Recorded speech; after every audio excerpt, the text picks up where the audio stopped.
So this is Eva Husson, I'm the director of Mothering Sunday. And I'm Elizabeth Karlsen, the producer of Mothering Sunday and director of Number 9 Films with Stephen Woolley. So the collaboration started actually with our relationship with Film 4, which has been a very long and fruitful one.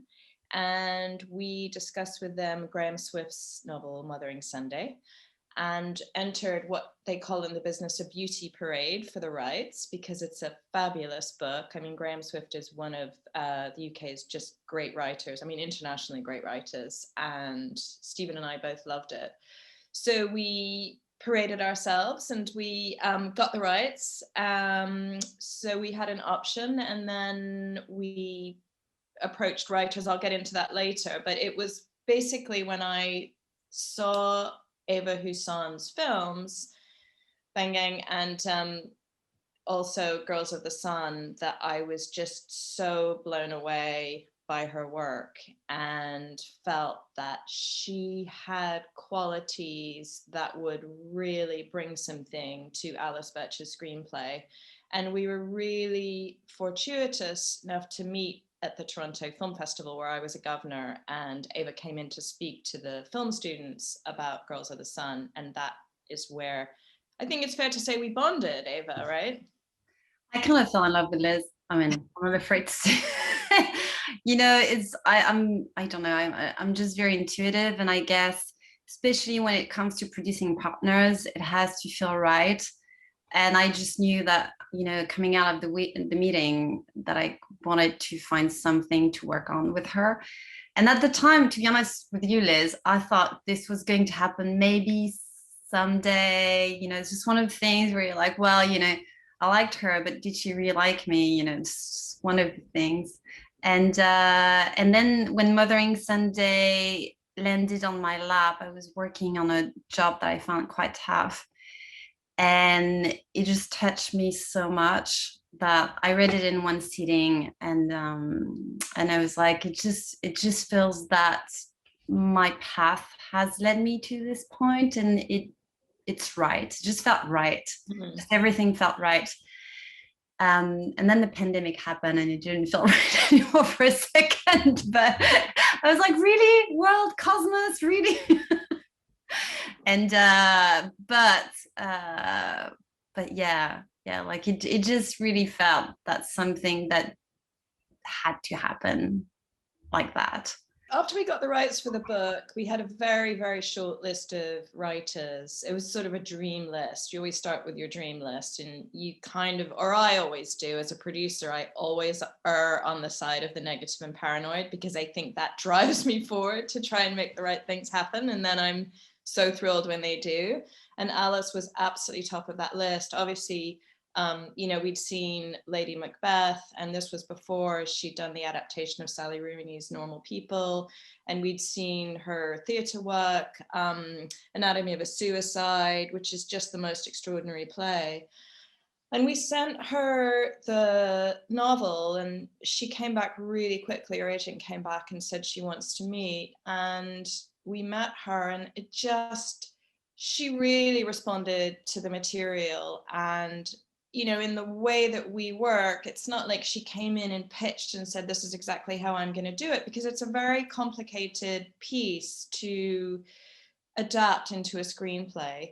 But it was just the way that Alice articulated her intellectual and emotional response to the novel that we felt she is so right for this. And we hired her, and she delivered a first screenplay. There's some differences, fundamental differences, one fundamental difference between the first draft she delivered and where we ended up.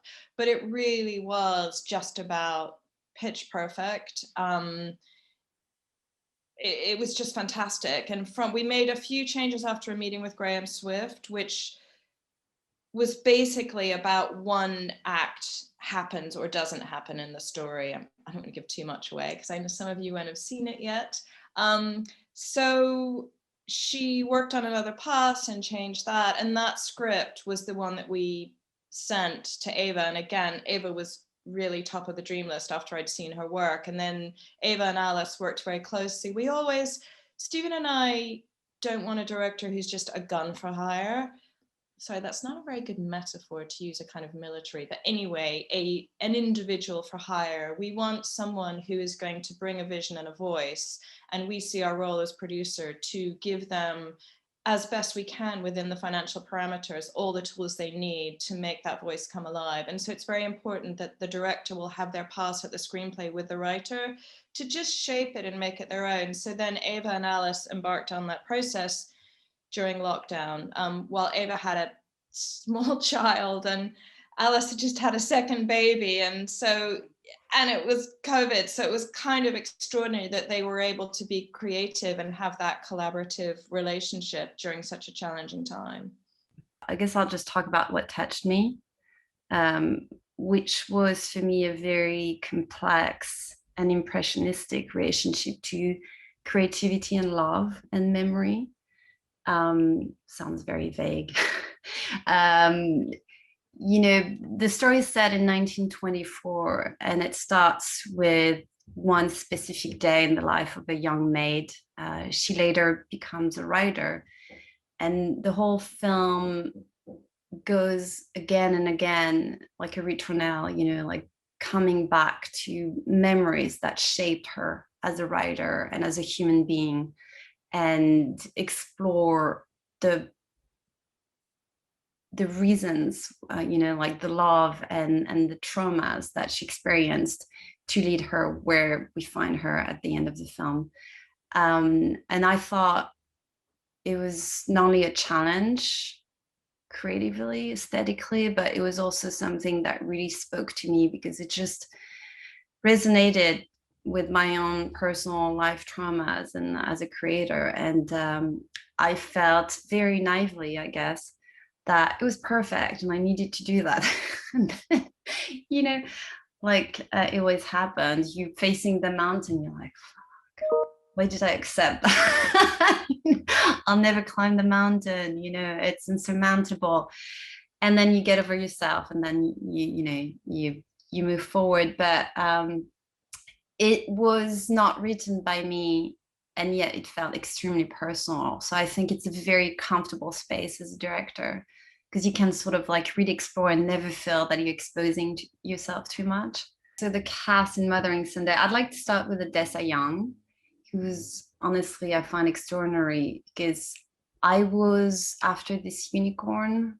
She needed to feel very strong and yet have some sort of vulnerability and naivete. I really wanted her to not be a topical or cliche version of a young woman, a young leading lady. They're very often presented as sweet and approachable and easy to understand. This is not one of these characters. She reminded me a lot of Doris Lessing, like if you have an image, an impression of Doris Lessing, that should be the character. And that's how I envisioned her. And it's funny how once you go down that road, there aren't that many actresses that actually could fill these shoes and gave away the necessary vulnerability and yet strength that I was looking after. The physicality of her was completely secondary to me. We explored many different options. It was really about the impression she was giving. And when I came across Odessa's talent, I was really convinced that was her, and she delivered. I mean, honestly, she carries the film with such grace and strength, and she's, you cannot stop watching her. I guess that's it for Odessa. And Josh, Josh, when I saw Josh O'Connor, when I saw him in God's Own Country, I just knew he would be great for the role, because I didn't want to give him, it was the same thing. I didn't want Josh to portray a character that was very typical of this upper class that you imagine. I wanted him to give away an incredible masculinity, but yet I wanted him to be capable, to be very emotional. And I wanted people to see in him what Jane saw in him. And Josh was spectacular, I have to say. I mean, I'm very lucky to have worked with such actors. Then you had Shobei Jirisu, and like his capacity to just carry so much gravitas with him. You believe him as a 20-year-old, you believe him as a 40-year-old. He's cheeky, he's serious, he's intelligent, he's, basically, for me, casting is obviously the most important part of the process. I kind of joke around and say I don't really direct the actors, and I kind of believe that. Once you've chosen the right actor, what I enjoy is to let them write free and trust them, with the choices they make. And it's very enjoyable when it works well. And it looks like it worked really well with all of them on this one. They seemed to be satisfied with, the work they were doing. And I was definitely satisfied by it. And the same thing happened with Colin Firth and Olivia Colman. The extraordinary actors, much more confirmed in terms of career than Odessa and Josh and Shobei. But still, it's quite, it's like having Stradivariuses, on set, and you just sort of like let them play together, and you're lucky enough to witness this. And sometimes, there is like a false note or something, you just say like, just there, after that comma, can you please make that little change? And they react immediately anyway. And you go with the flow. But it just that's the moments when you remember why you do this job. Working during a pandemic, working creatively during a pandemic with a small child is pretty much the equivalent to hell, I think. And I think a lot of moms out there, and dads also, can relate to that. It was really hard. It just was really hard. Schools were closed, so we had to homeschool our kid also, and then I had to be creative. Days is like, how am I supposed to do this? And then, let's not forget the state of collective fear that was upon us, because that was extremely disturbing also. So it was really rough, but that's why working on projects that you have a passion for is so important, because then it sort of keeps you afloat most of the time. And at least that's how it works for me. It just sort of takes me out of my head, and I can sort of project all my attention and everything onto the project. So it was kind of a lifeboat at the same time. It was hard and a lifeboat. It also makes me very proud that we're able to pull it off, because it was just not straightforward, and it was not a given. And I'll grant that much to Liz. I think it was in March or April, where she was like, well, we're going to shoot in September. And I was like, right, of course we are. And at the same time, I had this little voice in my head. I was like, if she believes in it, let this be the driving force, and let's ride that wave, because if she's right, that's the only window of opportunity we're going to have, and it's a good one. And she was right. We had this magical screenplay, and we had this extraordinary director, and we were also incredibly fortunate to have a screenplay that was crafted for restrictions of the pandemic. It took place, it's an intimate story in an intimate setting. And by intimate, I mean both emotionally and practically. So we were able to shoot in and just outside of London. We didn't have huge extra scenes. So I felt that it ticked a lot of boxes. Okay, this gift has landed in our lap at this time. And then the sales company that we have a long-standing relationship with, Rocket Science, you know, we have a team which is amazing. That's one thing. We've got so many brilliant people we collaborate with across all aspects of the industry. And I really need to say a big thank you to all of them. They all know who they are. But they said to us, oh, well, there's going to be a virtual Cannes marketplace. And I remember Stephen and I'm sure if you're in your 20s, like a virtual, you know, marketplace is like, yeah, great. But, you know, for us dinosaurs, we were like, well, what? How's that going to work? Okay, fine, we'll go along with it. And they said, no, you know, you set up these meeting rooms with the distributors around the world. And we were like, yeah, right. And then we had attached, well, you'd met Josh. So we attached Olivia and Colin. And there's the most fantastic text from Colin. I'm sure he won't mind me saying it, where he just sent this text. He and Olivia had read the script and just fell in love with it. And Colin sent a text basically saying, there's life out there. You know, this is so exciting. So little incremental things. Once I got that text from Colin, I thought, okay, people of that stature, he and Olivia, do want to work. That's really important, because I just didn't know if people are going to say, we're not coming out. And then Rocket Science basically sold the film around the world. So then we knew it was financed. So we were like, okay. And then it was finding our Jane and securing Josh. And also when Chope came on board, when we got those three, and there were lots of challenges to do with availabilities. And of course, normally availabilities are fixed, shifting to some degree because dates in film slip, not in theatre. But with the pandemic, it was just free for all. So especially with Odessa, that was a roller coaster ride right up until the last minute, like Friday night, 11 p.m. when I thought, oh my God, we may not be able to film this because we don't have our Jane, even though we knew we wanted Odessa. CAA were calling. And when CAA call at 11 p.m. on a Friday night, you're a little bit like, oh God, I've had my first glass of wine and it's Friday night. And then I thought, I should take the call. And they rang and said, she's free, because up until that point she wasn't.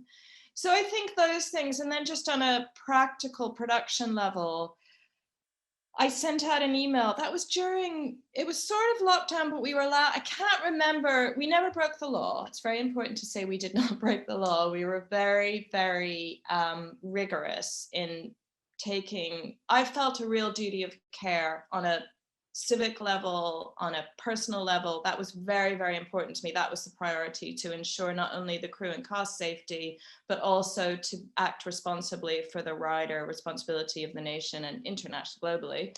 So I organized a scout, a socially distanced, masked up scout, and I sent an email out to the heads of department. And I thought that will also be a tester. And they all came back and said, fantastic, we'd love to come. So that made me think, okay, this is possible. And then Eva joined by FaceTime, which the first 5 minutes were a bit dodgy because she was in Paris and you were asking a director to make choices on a location through an iPhone. But we got over that hump, and then you were amazing. And then the final piece of the puzzle really was when the government stepped in with a production restart scheme. And until that point, which I think was in August, was at the end of July, 1st of August, that was the final piece of the puzzle. And then we just went for it. In a nutshell. It sounds a nutshell, but you know, it was, yeah. Anyway, but again, I really want to stress that it's a collaborative endeavor, and we were just fortunate to have the most extraordinary team who came together to create this film. And there are so many thanks that are due, and for Eva to be the leader that she was, with all of the pressures that she faced, as well as she said, to have a small child that you're parenting, was really spectacular.